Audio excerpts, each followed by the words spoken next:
आप लोग देख रहे हैं चैनल वन और मैं हूं राहुल खत्री।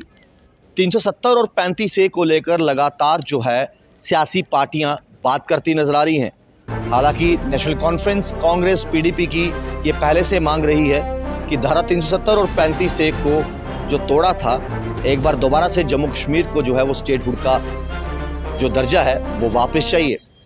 हालांकि अमित शाह जी की बात करें तो उन्होंने ये कहा कि देखिए जी, क्या नेशनल कॉन्फ्रेंस और कांग्रेस ये चाहती है कि जो अधिकार 370 और 35 से टूटने के बाद एसटी, एससी, ओबीसी को मिले हैं, क्या नेशनल कॉन्फ्रेंस और कांग्रेस वो उनसे छीनना चाहती है? इसके साथ साथ होम मिनिस्टर अमित शाह जी की बात करें तो उनका ये भी कहना है कि 370 और 35 से के बाद जो अधिकार वाल्मीकि समाज, गोरखा समाज को मिले हैं, जो पिछले कई सालों से अपने इस अधिकारों से वंचित से, तो क्या वो अधिकार एक बार दोबारा से कांग्रेस और नेशनल कॉन्फ्रेंस जो है वो इन लोगों से छीनना चाहती है? क्या कांग्रेस पार्टी इसके सहमत है? इन्होंने कहा है कि मोदी जी के आने के बाद जो एसटी, एससी, ओबीसी का रिजर्वेशन मिला 370 जाने के बाद, इस पर हम पुनः विचार करेंगे। तो कांग्रेस पार्टी ने ये स्पष्टता करनी है कि जम्मू कश्मीर में से एसटी, एससी, ओबीसी के रिजर्वेशन को समाप्ति की जो बात है, इससे कांग्रेस पार्टी और राहुल गांधी सहमत है या नहीं है? क्योंकि कांग्रेस पार्टी का पुराना इतिहास है, ओबीसी के रिजर्वेशन को इतने सालों तक केवल और केवल कांग्रेस पार्टी ने ही लटका कर रखा। तो इस विषय पर स्पष्टता करना बहुत जरूरी है, इसलिए मैंने कल 10 सवाल पूछे। हालांकि 370-35 से के बाद जो है जम्मू कश्मीर की बात करें तो पत्थरबाजी टोटली बंद हो चुकी है। लाल चौक की बात करें, जहां पर जाना काफ़ी मुश्किल था, असंभव था, वहां पर आज टूरिस्ट बहुत आराम से घूम रहा है। इस बदलते जम्मू कश्मीर की बात करें या नए जम्मू कश्मीर की बात करें तो वहां पर कश्मीर घाटी में लाखों के हिसाब से टूरिस्ट जो है वो आ रहे हैं हर महीने। और वहीं पर अमित शाह जी का ये कहना है कि क्या कांग्रेस और नेशनल कॉन्फ्रेंस की जो सोच है अपने इन चुनावों में लड़ने की, क्या वो ये चाहते हैं कि 370 और 35 से टूटने के बाद जो अधिकार इनको मिले हैं, क्या वो अधिकार दोबारा से छीन लिए जाएं? पहले एक बात समझ लो, अलायंस के लिए मैंने प्रश्न नहीं उठाए। मैंने प्रश्न उठाया कि नेशनल कॉन्फ्रेंस का जो एजेंडा है, तो उनके अलायंस पार्टनर कांग्रेस पार्टी और श्री राहुल गांधी इसके साथ सहमत है या नहीं है, वो घोषणा करे। एजेंडा क्या है नेशनल कॉन्फ्रेंस का, जिसको प्रिंटेड उन्होंने बांटा है? एजेंडा क्या है? कश्मीर का अलग ध्वज बनेगा राष्ट्र ध्वज के सामने, जो पहले था वो वापस लाना चाहता है। क्या कांग्रेस पार्टी इसके साथ सहमत है? 370 वापस इंट्रोड्यूस करने की मांग रखेंगे।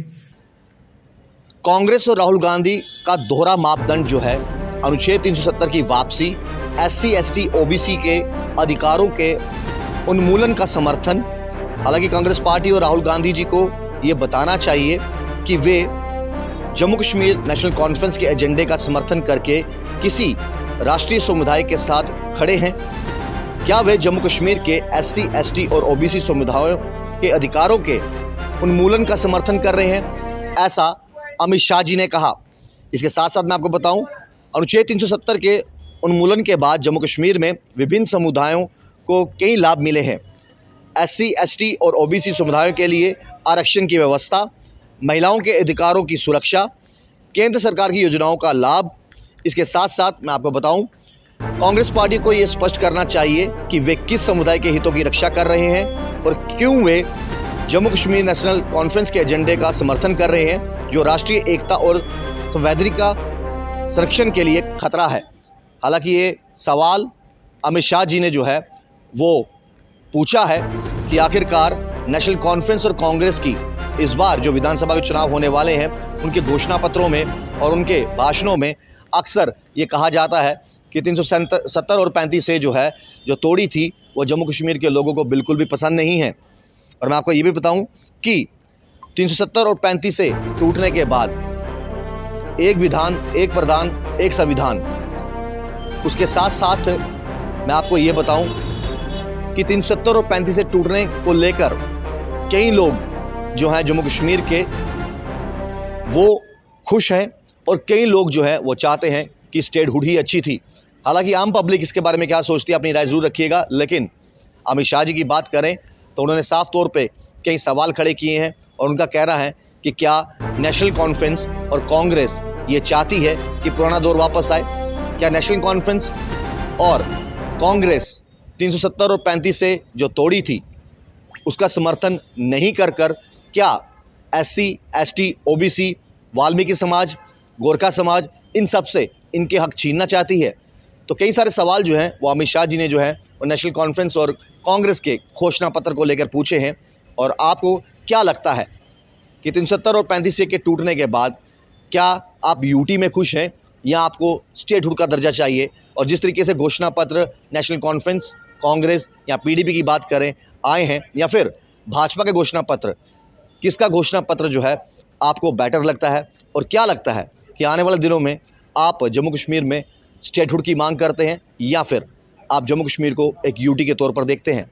अपनी राय कमेंट बॉक्स में जरूर रखिएगा। फिलहाल देखिए चैनल वन, राहुल खत्री, नमस्कार।